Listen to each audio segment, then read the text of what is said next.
Although I left university with a good degree, I suddenly found that it was actually quite hard to find a job. After being unemployed for a few months, I realized I had to take the first thing that came along or I'd be in serious financial difficulties. And so, for 6 very long months, I became a market research telephone interviewer. I knew it wasn't the best company in the world when they told me that I'd have to undergo 3 days of training before starting work, and that I wouldn't get paid for any of it.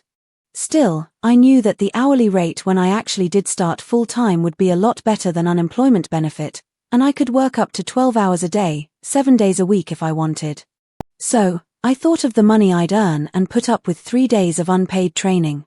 Whatever those 3 days taught me, and I can't really remember anything about them today, I wasn't prepared for the way I would be treated by the supervisors. It was worse than being at school. There were about 20 interviewers like myself, each sitting in a small, dark booth with an ancient computer and a dirty telephone. The booths were around the walls of the 5th floor of a concrete office block, and the supervisors sat in the middle of the room, listening in to all of our telephone interviews. We weren't allowed to talk to each other, and if we took more than about 2 seconds from ending one phone call and starting another, they would shout at us to hurry up and get on with our jobs. We even had to ask permission to go to the toilet. I was amazed how slowly the day went. Our first break of the day came at 11 o'clock, 2 hours after we started.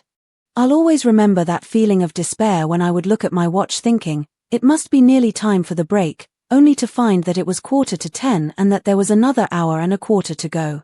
My next thought was always, I can't believe I'm going to be here until 9 o'clock tonight. It wouldn't have been so bad if what we were doing had been useful. But it wasn't. Most of our interviews were for a major telecommunications company. We'd have to ring up businesses and ask them things like, is your telecoms budget more than £3 million a year? The chances are we'd get the reply, oh, I don't think so. I'll ask my husband. This is a corner shop. We've only got one phone. And so the day went on. The most frightening aspect of the job was that I was actually quite good at it. Oh no. I thought.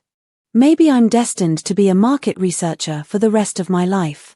My boss certainly seemed to think so. One day, during a break, of course, she ordered me into her office.